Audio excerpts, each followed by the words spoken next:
Okay, so this is kind of non-computer stuff. This is just a quick introduction of RNAseq, because you guys are going to run one of our workflows in Pegasus for RNAseq, but we realize maybe not everybody knows what RNAseq is. Does anybody in the room not know what RNAseq is? Right now. Okay, well, a little bit better than that. Okay, so RNAseq is going to be the sequencing of RNA. So, just to be real basic, so this is the central dogma of molecular biology, right? That all our cells supposedly have the same DNA, although I'll tell you right now that's not the case. That'll sink in. And then the DNA is transcribed into RNA, this slightly different nucleic acid, and then the RNA is translated into protein. That's the central dogma worked out in the 70s by the biologists. And so it's usually a unidirectional flow. What was discovered in the 70s, though, is that there's a class of RNA viruses who make DNA replicate themselves and make more RNA. So there's actually a loop that goes back this way from RNA to DNA.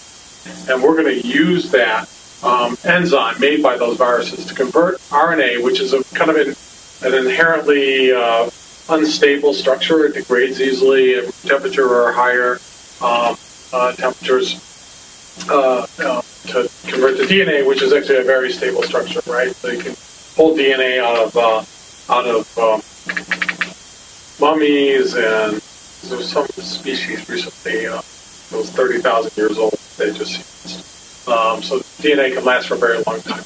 And partially because of the stuff like so.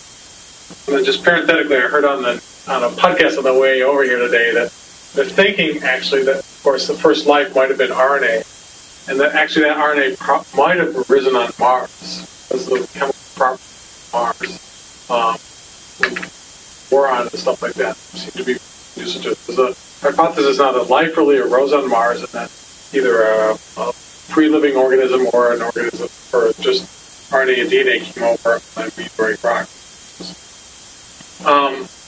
So the other thing you have to understand if you're going to run the workflow, maybe, is that DNA and RNA are not collinear. So we have a genome made out of DNA, and we make a long RNA transcript from that section of DNA that is collinear to the DNA, but then that RNA transcript gets spliced, and we take out all the red pieces, just join together a smaller piece. So this whole thing may be 500,000 base pairs, and probably at the end might be 10,000. That goes on. So this is, and then the fact that that is not collinear allows there to be kind of mixing and matching these different chunks of DNA that contain it. Those are called exons. And then these figures that always get drawn are very could leave the wrong impression, because it looks like most of the DNA gets made in RNA. And in reality, if you go to the genome browser, and how much I'm talking, this is the human genome browser up genome.usc.edu, and you can go in, and the sequence of the DNA will be up top here.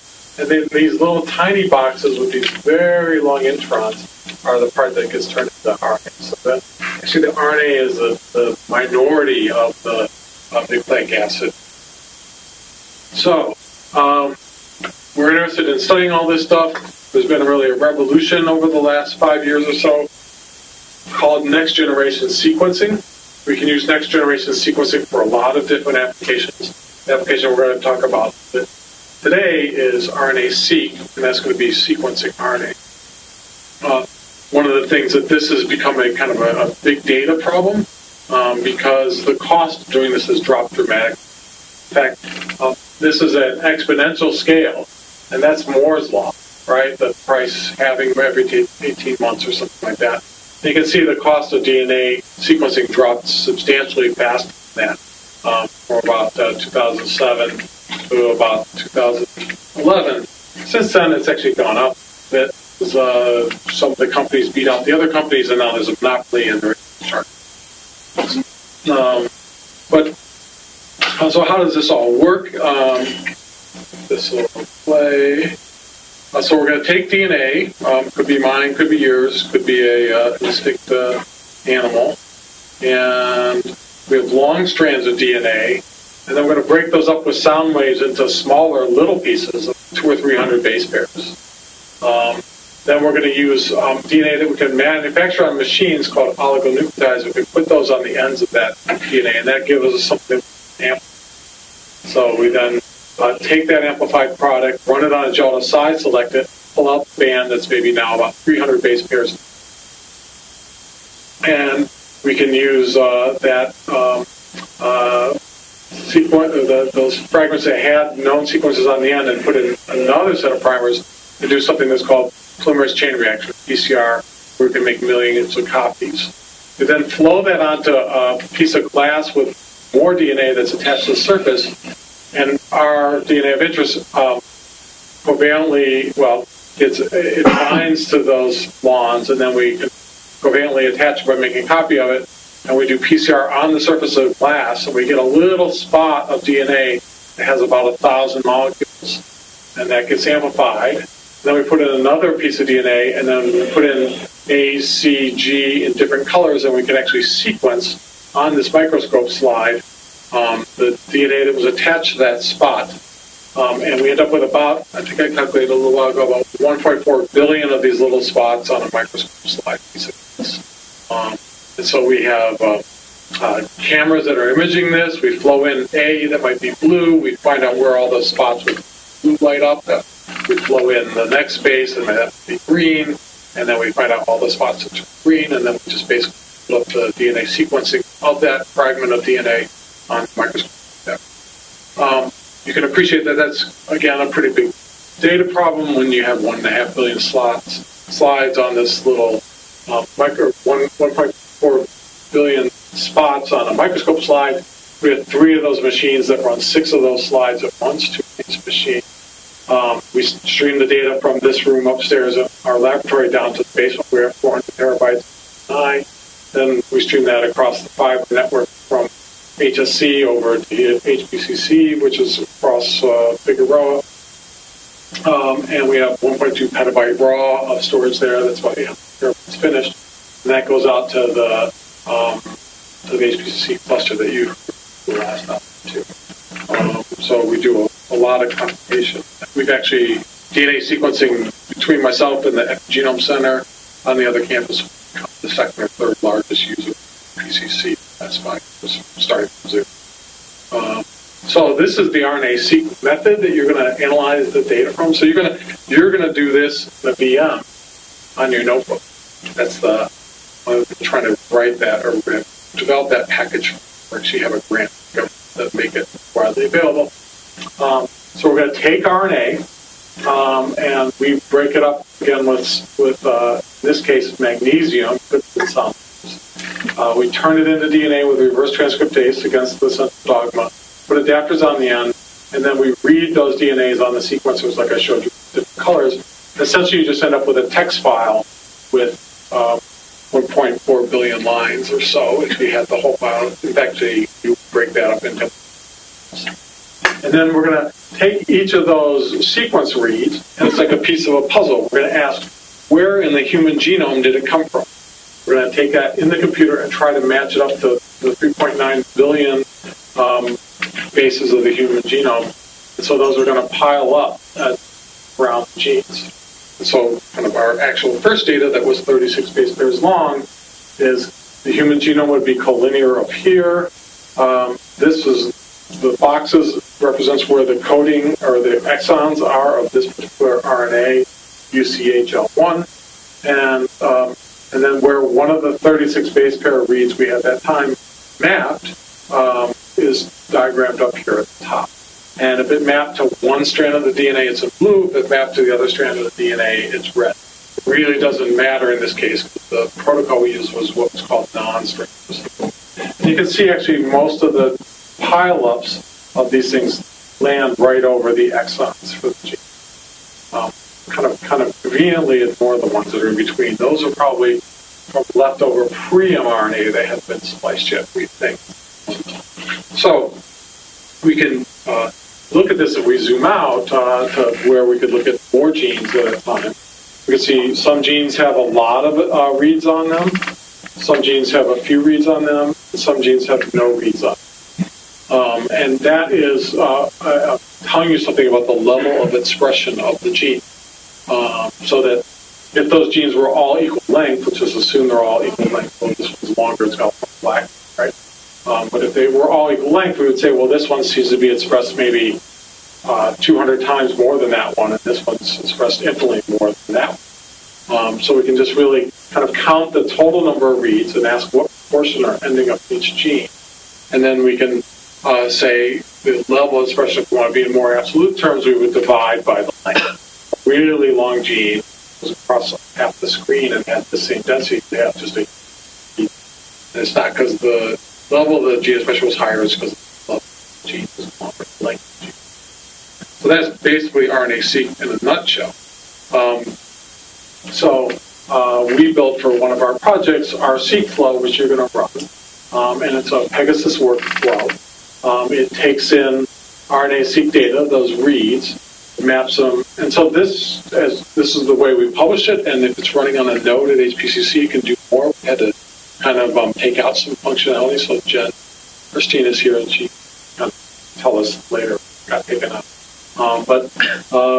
We can map it to the genome, we can map it to the transcriptome, which is all the RNAs we map it.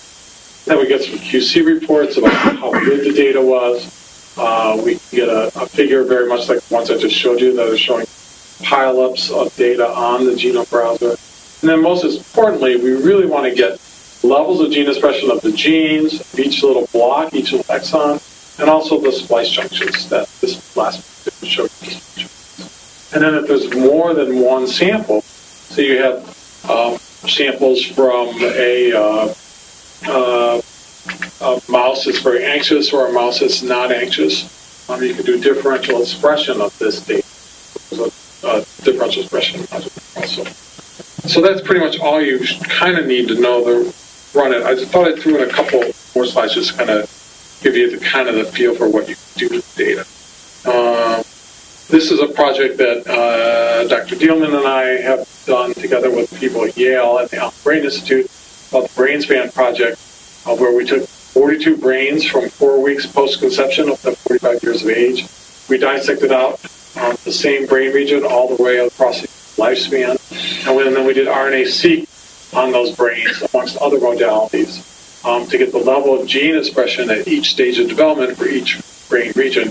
And that's all in a kind of a web browser. So these are the areas that guys dissected, kind of large areas of the brain, with 42 brains. And if we take all that data, we call those gene expression levels from all those samples and throw it into another program that clusters it based on similarity. This was the strongest finding out of the study so far, that the samples that came from brains after you're born, being born is here in orange, kind of cluster together as one big branch, this major branch right here. And all the samples from fetal life cluster together also, suggesting that there's really a major shift in gene expression in your brain at the time of birth, which is really quite remarkable, because almost all the RNA-seq and gene expression is really at humans in adult tissues. So there's really a whole other world of prenatal development. I'm sure it has a lot to do with breathing oxygen or not. We can also take it in the adult brains and look across the brains to see, are there differences on the top part of the brain, the outside, the cortex, or the lower structures, the subcortical structures that are down inside the brain? And this heat map is blue, meaning there's very little difference between all the cortical structures. In fact, in some cortical structures, there was 0 statistically significant genes between different cortical structures. So at the level analysis we did, taking those big dissections, there's really almost no difference at different parts of the cortex, where there's very clear differences in the subcortical structures. And actually, for a lot of the psychiatric diseases, we think are subcortical. So this is kind of interesting. These post-brain. Pardon? Post-brain? They're all postmortem brains. No one couldn't find a single living person who could post their brains. So if that's the case, why is it surprised that the differential gene expression for tissue itself is? I mean, is that a dumb question, or? Well, you might you might suspect that the motor cortex has a very different set of genes being expressed than, say, the somatic sensory cortex or the dorsolateral prefrontal. That not to be the case. And these are in 6 adult brains. I think if we looked at, in fetal life, it might be different. And then, of course, then there's a web browser you can go to at brainspot.org. You can put in your gene name, and they'll tell you the pattern of expression of genes all the way across the that. You guys are going to need time. Okay, any questions? Did you analyze differential expression of exons instead of genes?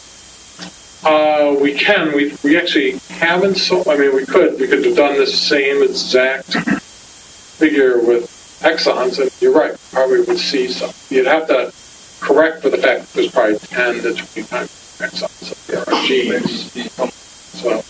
So, very interesting. You almost certainly should, right? So. Okay. Great.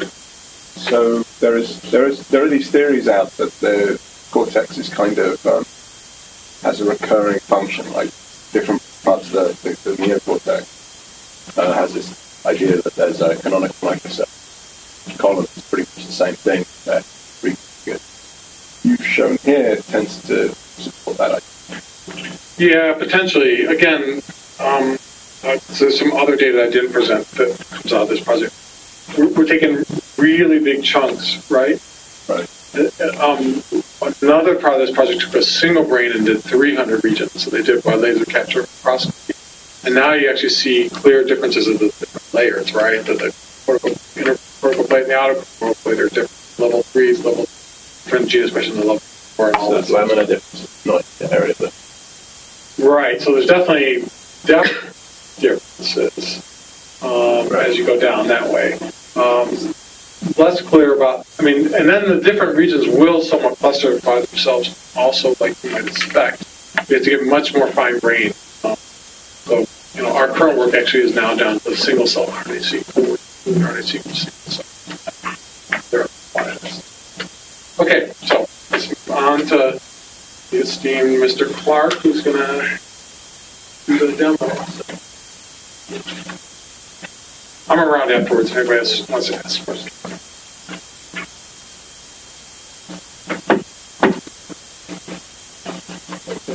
Okay, last session of the day. We're going to be demonstrating the Pegasus workflow VM-based implementation of RNASeq Flow, which Jim was just describing a little earlier.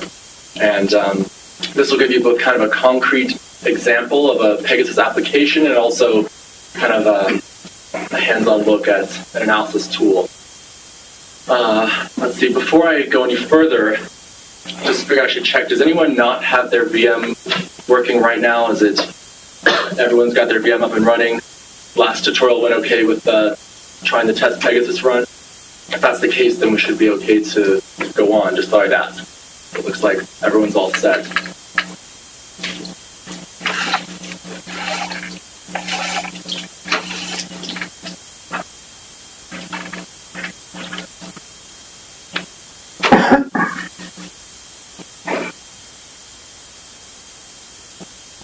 Okay.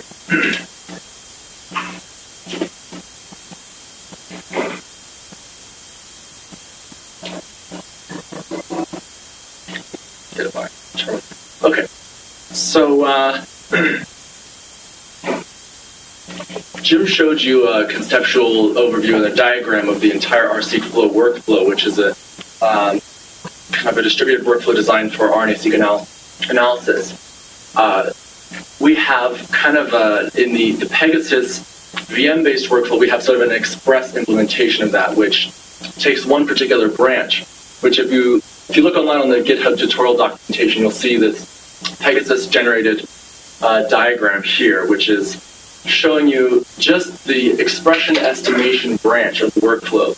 So there's also QC and differential expression branches to the workflow, but in order to sort of trade off between computational resources needed and the amount of complexity you can accomplish in a laptop or an express sort of portable workflow, what you're going to be using today is the expression estimation branch. And so what we're going to do is the walkthrough, the VM kind of with the sample data set takes about maybe 20, 30 minutes to run through. So we're going to try and get you up and running with the commands as quickly as possible, and then we can take comments or questions and sort of walk around and make sure everyone's got it running okay. So I'm going to demonstrate this through the terminal. You're logged into your VM. All the information and the data for this particular branch is under /RNASeq EE for expression estimation.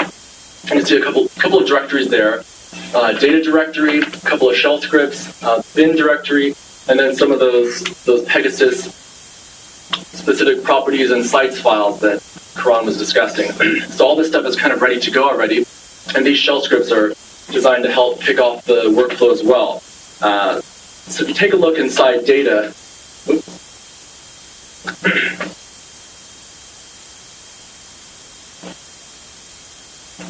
you'll see there's a couple of files on here already. We have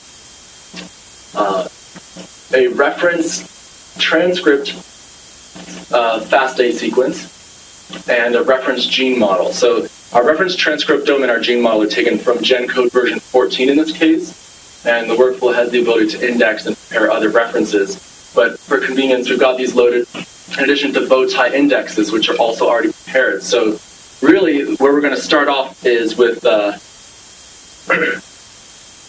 mapping the sample input reads, the sample FASTQ, and then the workflow will divide the map results up by chromosome and do some count of the reads mapped to each gene location at the exon, gene level, and splice junction individually, and then it'll provide a final summary file. So you guys probably all have this documentation as well. It's not too easily visible, but at the very end of the workflow, what you're going to get out are 3 text files, which are tables of gene counts and gene expression.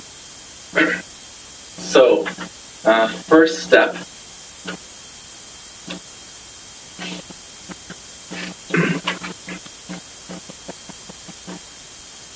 we have our data here, which is the FASTQ file.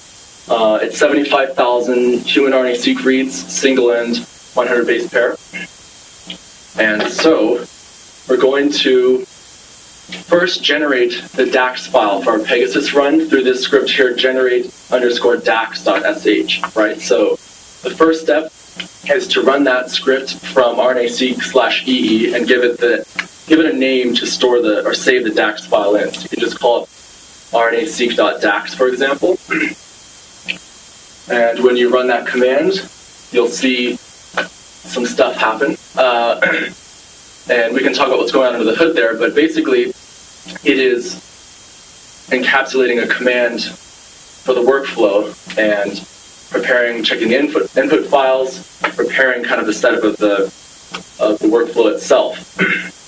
Now with that DAX file, we can actually kick off the Pegasus run with this rundax.sh script. So let's go ahead and do that now so things can get underway. There you go, run DAX, and then the name of your DAX file, all from that same directory. And you'll see some Pegasus messages go by as it's planning and submitting the jobs to Condor. So this job is going to start to execute now.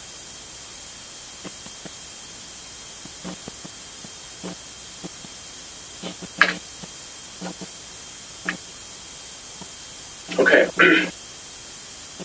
So there's a couple of things I'll direct your attention to now, which is there's a new directory there, submit, which is the Pegasus run directory. You'll see some other directories appear later on for Scratch and storage space for the outputs of the workflow. A directory called work will be there, which is the working kind of Scratch space for the Pegasus workflow. And then the final outputs will be saved into a directory called outputs. So what can we do with the submit directory? Well, obviously we can do a Pegasus status command to watch what's happening. So let's go ahead and do that now. Pegasus status.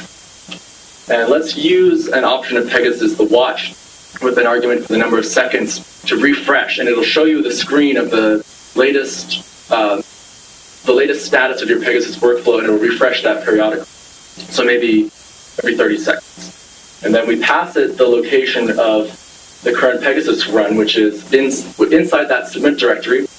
We've got our tutorial Pegasus expression estimation prefix and run 0001. So go ahead and try that out, Pegasus status, with a 30-second update. Okay, now you're seeing the Condor queue, which has your Pegasus, which has the jobs in it. And so this will sort of, you'll see some updates, some jobs come and go as they pass through the queue. And this itself should require probably about 20 minutes of time. So while that's kind of running in the background, I figured I'll jump over to the RNASeq Flow documentation and just point out, aside from the expression estimation workflow, which is inside of Pegasus, you can click this link here in the first paragraph of the RNASeq tutorial on GitHub to be taken to, well, this will take you to RNASeq Flow's homepage on ISI's website. And, you know, there's the two branches. There's the local mode, which has all the QC and other branches, and this express implementation in Pegasus, which has expression estimation. So let's go take a look at the Unix shell running mode so you can see what's going on under the hood with our Pegasus job.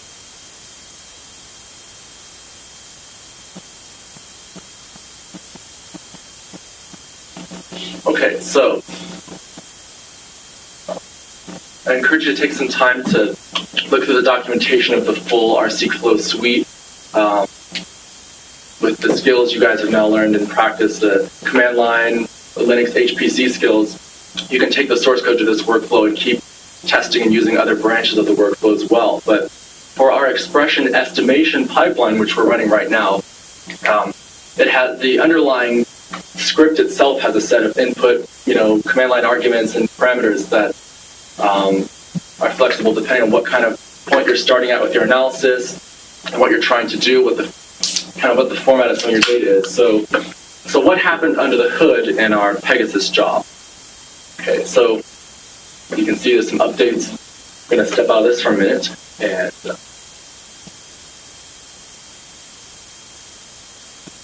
right, okay, so inside generate DAX, we actually encapsulated a command line from RNASeq Flow, which is that primary expression estimation Python script, and we gave it a few command line options here. Specifically, we passed it a FASTQ input file, a single-end FASTQ file.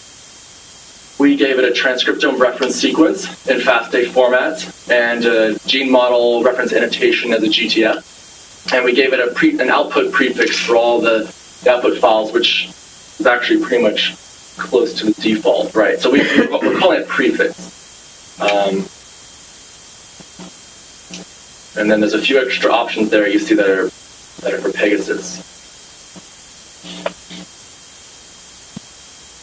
So each of the individual scripts in RNASeq Flow has a set of command line options that are documented on this page. If you're interested in differential expression, you can look through the documentation here on that shell script, and this is all part of the main RNASeq Flow download, which is available on this Google Code site, which you can get to through the GitHub tutorial.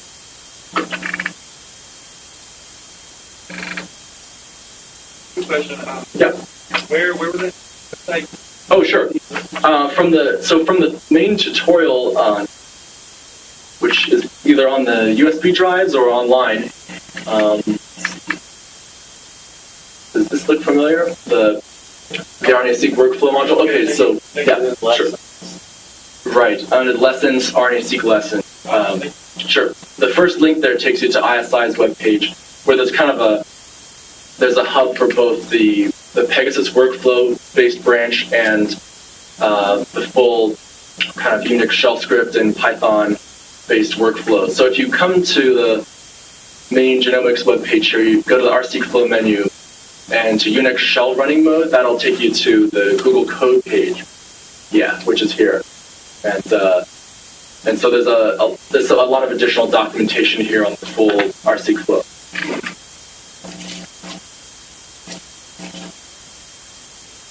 So we see another directory created here now, which is work. So that's a good sign. That means it's actually doing what it's supposed to. I'm going to bring the Pegasus status back up here. You can see what's happening. So what's going on in the workflow? The reads go into bow tie to map to the transcriptome reference. which is a set of transcript sequences and splice junctions based on our known gene model. And then a SAM file is produced of mapped reads, which then gets broken apart into smaller files for counting the reads and their hits to whole genes, to particular exons, and to splice junctions. And so we're seeing kind of a portion of this work happening right here. Okay. So at this point, there's not much to do but wait.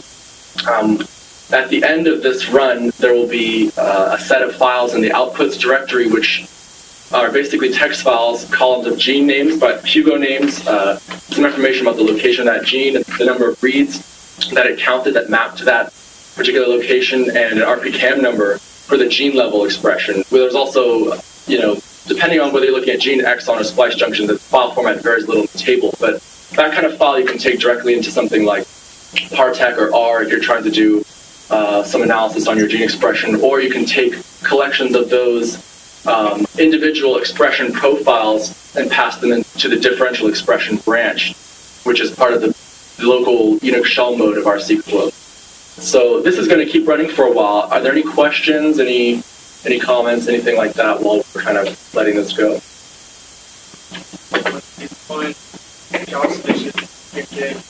Your processing done by Bowtie, Tomcat, get all your spam files. You're using a annotation. Right. So this Pegasus workflow has the